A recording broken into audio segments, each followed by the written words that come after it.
India Legal presents Courts Roundup.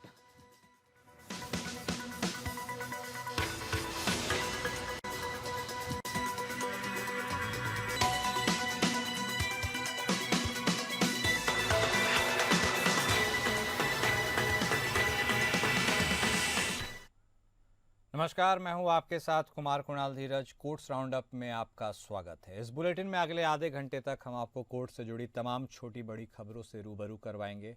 High court से लेकर lower courts और सुप्रीम कोर्ट तक के फैसलों को आपके सामने रखेंगे। तो आइए शुरू करते हैं courts roundup. India Legal presents Courts Roundup.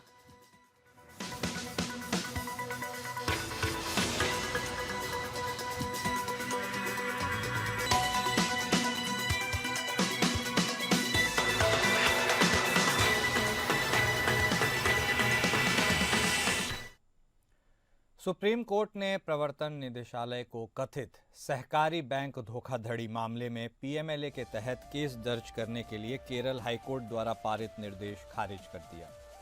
High court केवल इस निष्कर्ष के आधार पर प्रवर्तन मामला सूचना रिपोर्ट या ईसीआईआर दर्ज करने का कठोर आदेश पारित नहीं कर सकता कि कोई पूर्व अपराध हुआ है। जस्टिस अभय अशोक और जस्टिस उज्ज्वल भुइयां की खंडपीठ ने कहा, हाईकोर्ट के पास केवल इस निष्कर्ष पर पहुंचने पर कि कोई पूर्व अपराध हुआ है, ईडी को ईसीआईआर दर्ज करने का निर्देश देने का कोई कठोर आदेश पारित करने का कोई कारण नहीं था।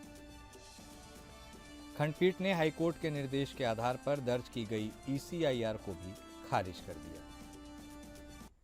खंडपीठ ने पीएमएलए के तहत कार्रवाई शुरू करने के सवाल पर फैसला लेने का काम ईडी पर छोड़ दिया।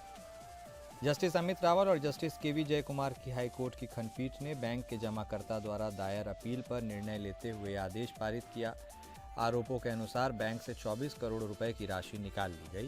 न्यायालय ने कहा कि एफआईआर केवल बैंक के पूर्व सचिव के खिलाफ दर्ज की गई।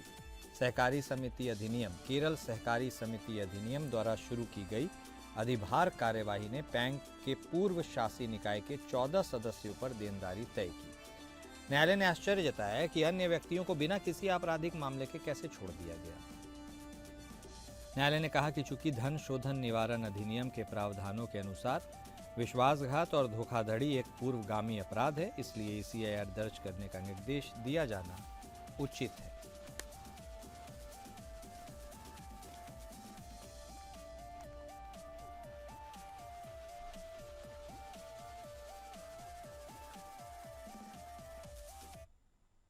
सुप्रीम कोर्ट ने ट्यूशन टीचर के स्कूली छात्रा के साथ यौन उत्पीड़न के 40 साल से अधिक पुराने मामले में आरोपी के दोष और सजा की पुष्टि करते हुए फैसला सुनाया है। शीर्ष अदालत ने कहा कि अदालतें पीड़िता के निजी अंगों पर चोट न होने पर भी दोष सिद्धि दर्ज कर सकती है जब अन्य सबूत रेप की पुष्टि करते हैं। आरोपी ने तर्क दिया था कि रेप के आरोप साबित नहीं हो सकते क्योंकि लड़की के प्राइवेट पार्ट्स पर कोई चोट नहीं थी। साथ ही उसका कहना था कि लड़की ही उसके खिलाफ झूठे आरोप लगा रही। दोनों दलीलों को खारिज करते हुए जस्टिस मेहता और प्रसन्ना बी वराले की पीठ ने कहा कि सिर्फ इसलिए कि मेडिकल साक्ष्य में कोई बड़ी चोट के निशान नहीं है, यह अभियोक्ता के अन्यथा विश्वसनीय साक्ष्य को खारिज करने का कारण नहीं हो सकता। फैसला लिखते हुए जस्टिस वराले ने कहा कि यह जरूरी नहीं है कि रेप के हर मामले में निजी अंगों पर चोट हो और यह किसी विशेष मामले के तथ्यों और परिस्थितियों पर निर्भर करता है। हम दोहराते हैं कि पीड़िता के निजी अंगों पर चोट का न होना हमेशा अभियोजन पक्ष के मामले के लिए घातक नहीं होता। पीठ ने यह भी कहा कि आपराधिक न्यायशास्त्र का यह स्थापित सिद्धांत है कि रेप के मामले में अभियोक्ता का साक्ष्य घायल गवाह के साक्ष्य के समान ही मूल्यवान होता है। अदालत ने कहा कि अभियोक्ता के बलात्कार के लिए अभियुक्त की सजा का सवाल स्वतंत्र और अलग है। इसका अभियोक्ता की मां के चरित्र से कोई संबंध नहीं है और ऐसा लगता है कि अभियोक्ता की गवाही को बदनाम करने के लिए इसे लाइसेंस के रूप में इस्तेमाल करने का एक भयानक प्रयास है। हम इन दलीलों में कोई दम नहीं देखते। यह मामला 3 स्तरीय न्यायिक व्यवस्था की दुखद स्थिति को भी दर्शाता है, जहां संवैधानिक अदालतों की तुलना में आपराधिक मामलों में निर्णय देने में ट्रायल कोर्ट कहीं अधिक तत्पर है। ट्यूशन टीचर द्वारा यौन उत्पीड़न की घटना मार्च 1984 की है। ट्रायल कोर्ट ने 1986 में उस व्यक्ति को दोषी ठहराया। हालांकि इलाहाबाद हाईकोर्ट को ट्रायल कोर्ट के फैसले को बरकरार रखने में 26 साल लग गए और सुप्रीम कोर्ट को ऐसा करने में 15 साल लग गए।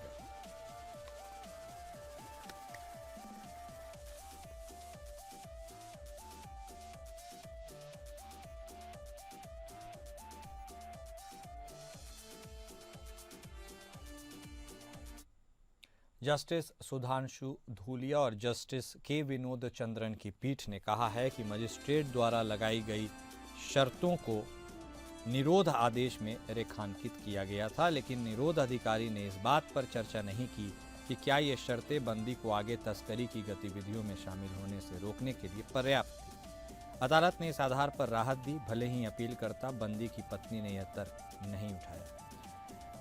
सुप्रीम कोर्ट ने भारत में विदेशी सोने की तस्करी करने वाले एक गिरोह के कथित प्रमुख सदस्य के खिलाफ निवारक निरोध आदेश को खारिज कर दिया। इसमें कहा गया कि निरोध अधिकारी ने उसी आरोप से उत्पन्न मामले में उसे जमानत देते समय क्षेत्राधिकार वाले मजिस्ट्रेट द्वारा लगाई गई शर्तों पर विचार नहीं किया। अदालत ने इस बात पर जोर दिया कि हिरासत प्राधिकारी को निवारक हिरासत की आवश्यकता के बारे में अपनी व्यक्तिपरक संतुष्टि बनाने में इन शर्तों की पर्याप्तता पर विचार करना चाहिए था। अदालत ने जोर दिया उसे इस बात से कोई सरोकार नहीं कि शर्तें पर्याप्त थी या नहीं, बल्कि हिरासत प्राधिकारी इस बात का आकलन करने में विफल रहा कि क्या मजिस्ट्रेट की शर्तें हिरासत में लिए गए व्यक्ति की गतिविधियों को जारी रखने से रोकने के लिए पर्याप्त थी। डीआरआई की इस आशंका के बावजूद कि बंदी तस्करी की गतिविधियों में लगातार शामिल है, मजिस्ट्रेट ने विशेष शर्तों के साथ जमानत दी। ये शर्तें बंदी को आगे की तस्करी गतिविधियों में शामिल होने से रोकने के लिए बनाई गई थी। न्यायालय ने फैसला सुनाया कि इसका इस्तेमाल हिरासत को सही ठहराने के लिए नहीं, बल्कि हिरासत में लिए गए व्यक्ति की आपराधिक प्रवृत्तियों को उजागर करने के लिए किया गया था। यह संदर्भ हिरासत के लिए आधार नहीं बना और न्यायालय ने इस तर्क को खारिज कर दिया। अंततः सुप्रीम कोर्ट ने हिरासत आदेश को इस आधार पर रद्द कर दिया कि हिरासत प्राधिकारी ने जमानत की शर्तों पर पर्याप्त रूप से विचार नहीं किया था। इसके साथ ही उसे तत्काल रिहा करने का निर्देश दिया।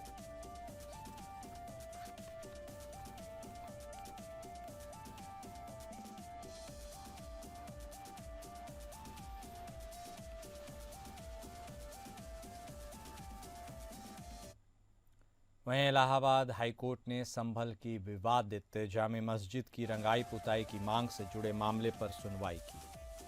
इलाहाबाद हाईकोर्ट में आज की सुनवाई पूरी की।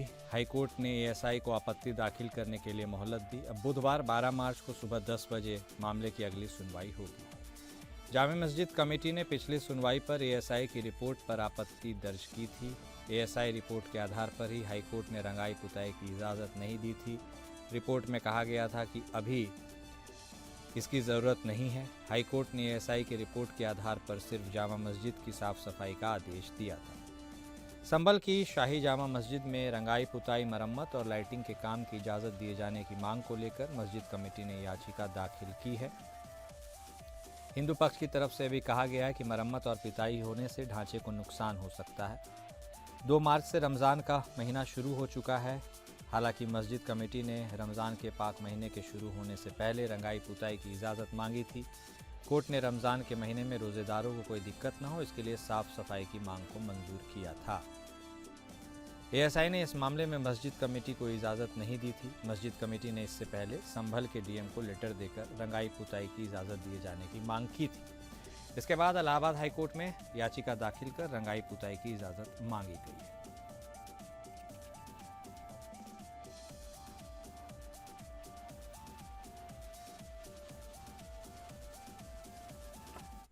सुप्रीम कोर्ट ने छत्तीसगढ़ आबकारी विभाग के पूर्व विशेष सचिव अरुणपति त्रिपाठी को कथित छत्तीसगढ़ शराब घोटाले से जुड़े धोखाधड़ी और भ्रष्टाचार के मामले में जमानत दे दी है। हालांकि कोर्ट ने निर्देश दिया है कि उन्हें 10 अप्रैल 2025 को रिहा किया जाएगा, ताकि यह सुनिश्चित किया जा सके कि चल रही जांच प्रभावित न हो। जस्टिस अभय अशोक और जस्टिस उज्जवल भुइयां की पीठ ने कहा कि त्रिपाठी लगभग 11 महीने से हिरासत में हैं और उन्होंने कहा कि निकट भविष्य में मुकदमा शुरू होने की कोई संभावना नहीं है। कोर्ट ने राज्य के इस तर्क पर विचार किया कि जांच अभी भी जारी है और इसलिए उनकी रिहाई के लिए 10 अप्रैल तक का समय दिया। त्रिपाठी को 12 अप्रैल 2024 को छत्तीसगढ़ के रायपुर में भ्रष्टाचार निरोधक ब्यूरो ने गिरफ्तार किया था। छत्तीसगढ़ हाईकोर्ट ने इससे पहले 30 सितंबर 2024 को राज्य में शराब व्यापार से संबंधित एक बड़े पैमाने पर भ्रष्टाचार योजना में उनकी कथित संलिप्तता का हवाला देते हुए उनकी जमानत याचिका खारिज कर दी थी। हाईकोर्ट के आदेश के अनुसार त्रिपाठी पर छत्तीसगढ़ राज्य विपणन निगम लिमिटेड या CSMCL के प्रबंध निदेशक के रूप में कार्य करते हुए एक सिंडिकेट में महत्वपूर्ण भूमिका निभाने का आरोप लगाया गया था, जो शराब आपूर्तिकर्ताओं से अवैध कमीशन एकत्र करता था, सरकारी दुकानों के माध्यम से अवैध शराब की बिक्री में मदद करता था और अन्य भ्रष्ट गतिविधियों में लिप्त था। हाईकोर्ट ने उन आरोपों पर भी ध्यान दिया था कि त्रिपाठी ने रिश्वत ली और बड़ी रकम को अपठतीय संस्थाओं में स्थानांतरित किया। सुप्रीम कोर्ट ने अब माना है कि उस आदेश में की गई टिप्पणियां जमानत का मामला बनाती हैं, क्योंकि मुकदमा जल्दी शुरू होने की संभावना नहीं है। हालांकि यह सुनिश्चित करने के लिए कि जांच प्रभावित न हो, न्यायालय ने निर्देश दिया कि त्रिपाठी को 10 अप्रैल 2025 को ही रिहा किया जाए।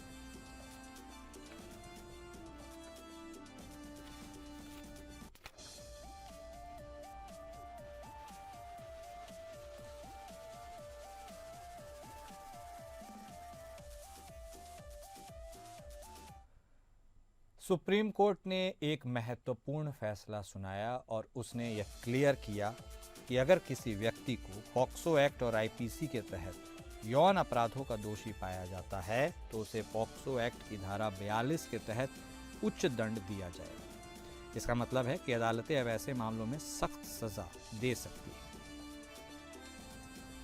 अदालत ने कहा कि यदि IPC कुछ अपराधों के लिए उच्च दंड निर्धारित करती है तो पॉक्सो अधिनियम के तहत कम सजा के लिए कोई दलील स्वीकार नहीं की जा सकती, क्योंकि यह तर्क दिया गया है कि धारा 42 से एक विशेष कानून के रूप में IPC को ओवरराइड करती है, जिसे एक सामान्य कानून माना जाता है। जस्टिस विक्रमनाथ और जस्टिस संदीप मेहता की पीठ ने उस मामले की सुनवाई की और अपनी नाबालिग बेटी का यौन उत्पीड़न करने के लिए निचली अदालत द्वारा दोषी ठहराया गया था। पॉक्सो अधिनियम की धारा 42 के आदेश का पालन करते हुए ट्रायल कोर्ट ने अपीलकर्ता को IPC के तहत आजीवन कारावास की सजा सुनाई और जुर्माना लगाया। दोष सिद्धि से व्यथित होकर अपीलकर्ता ने हाईकोर्ट में अपील की। दोष सिद्धि को बरकरार रखते हुए हाईकोर्ट ने सजा को साधारण आजीवन कारावास से संशोधित कर शेष प्राकृतिक जीवन के लिए आजीवन कारावास कर दिया। हाईकोर्ट के निर्णय को चुनौती देते हुए अपीलकर्ता ने सुप्रीम कोर्ट का रुख किया। तर्क दिया गया कि पॉक्सो अधिनियम की धारा 42A के प्रभाव को देखते हुए IPC के तहत निर्धारित दंड के बजाय पॉक्सो अधिनियम के तहत निर्धारित दंड लागू किया जाना चाहिए। इस तर्क के अलावा अपीलकर्ता ने हाईकोर्ट द्वारा सजा में वृद्धि को भी चुनौती दी, जिसमें तर्क दिया गया कि न्यायालय अभियुक्त द्वारा दायर दोष सिद्धि के खिलाफ अपील में सजा नहीं बढ़ा सकता। न्यायालय ने निष्कर्ष निकाला कि IPC के तहत दोष सिद्धि उचित थी, क्योंकि इसमें अधिक कठोर सजा का प्रावधान था।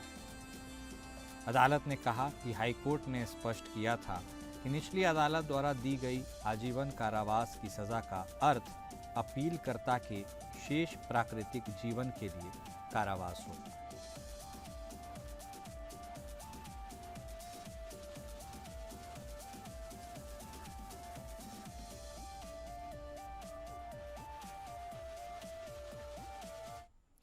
भारत में वास्तविकता यह है कि सरकारी नौकरियों के लिए आवेदन करने वालों की संख्या उपलब्ध नौकरियों से कहीं ज्यादा है। सुप्रीम कोर्ट ने हाल ही में सिविल इंजीनियर प्रतियोगी परीक्षा में डमी उम्मीदवार के इस्तेमाल के मामले में आरोपी को दी गई जमानत रद्द करते हुए टिप्पणी की। जस्टिस संजय करोल और जस्टिस एहसानुद्दीन अमानुल्लाह की खंडपीठ ने आरोपी इंद्राज सिंह और सलमान खान को जमानत देने के हाईकोर्ट के आदेश के खिलाफ राजस्थान राज्य द्वारा दायर अपील स्वीकार की। हाईकोर्ट की जमानत खारिज करते हुए सुप्रीम कोर्ट ने कहा, भारत में वास्तविकता यह है कि सरकारी नौकरियों के लिए आवेदन करने वालों की संख्या नौकरियों से कहीं अधिक है। चाहे जो भी हो, प्रत्येक नौकरी जिसमें स्पष्ट रूप से परिभाषित प्रवेश प्रक्रिया है, निर्धारित परीक्षा और या इंटरव्यू प्रक्रिया के साथ केवल उसके अनुसार ही भरा जाना है। प्रक्रिया में पूर्ण ईमानदारी से पालन किया जाना जनता के इस विश्वास को और मजबूत करता है कि जो लोग वास्तव में पदों के योग्य हैं, वे ही ऐसे पदों पर नियुक्त किए गए। कोर्ट ने आगे कहा कि परीक्षा में हजारों लोग शामिल हुए होंगे और प्रतिवादी आरोपी व्यक्तियों ने अपने फायदे के लिए परीक्षा की पवित्रता से समझौता करने की कोशिश की, जिससे संभवतः उनमें से कई लोग प्रभावित हुए, जिन्होंने नौकरी पाने की उम्मीद में परीक्षा में शामिल होने के लिए ईमानदारी से प्रयास किया हो। न्यायालय ने कहा कि हाईकोर्ट ने केवल आपराधिक पृष्ठभूमि की कमी के आधार पर जमानत देने में गलती की। न्यायालय ने स्पष्ट किया कि उसकी टिप्पणियां केवल जमानत के प्रश्न तक ही सीमित हैं, इसका मुकदमे पर कोई प्रभाव नहीं पड़ेगा।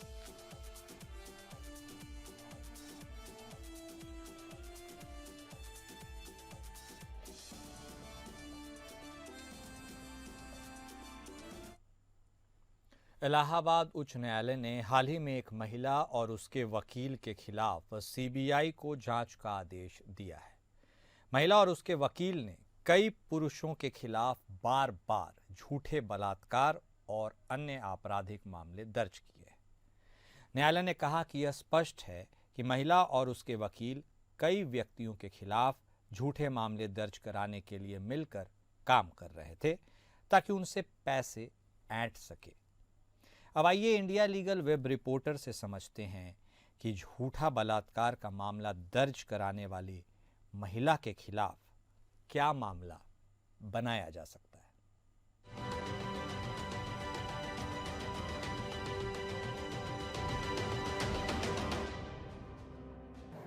आज चलिए फॉल्स रेप एलिगेशंस के लीगल कॉन्सिक्वेंसेस डिस्कस करते हैं।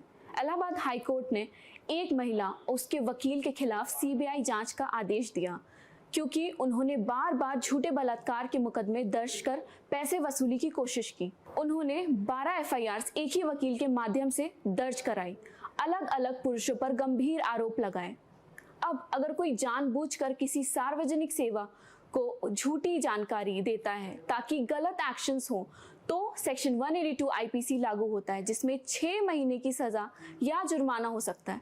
अगर ये झूठी जानकारी एक झूठे आरोप में बदल जाए तो सेक्शन 211 आईपीसी लागू होता है, जिसमें 7 साल की सजा और जुर्माना हो सकता है, खासकर अगर आरोप बलात्कार या हत्या जैसा गंभीर हो। अगर झूठा मुकदमा पैसा कमाने के इरादे से दाखिल किया जाए तो सेक्शन 420 आईपीसी लागू होता है, जिसमें 7 साल की सजा। अगर डिजिटल फ्रॉड भी शामिल हो तो सेक्शन 66 डीआईटी एक्ट के तहत 3 साल की सजा और जुर्माना हो सकता है। सेक्शन 499 एंड 500 आईपीसी के तहत मानहानि का मुकदमा हो सकता है, जिसमें 2 साल की सजा है। असली पीड़ितों को न्याय मिलना चाहिए, पर झूठे मुकदमे कानूनी व्यवस्था को कमजोर कर देते हैं और निर्दोष लोगों की जिंदगी बर्बाद कर सकते हैं। For more such legal updates follow India legal.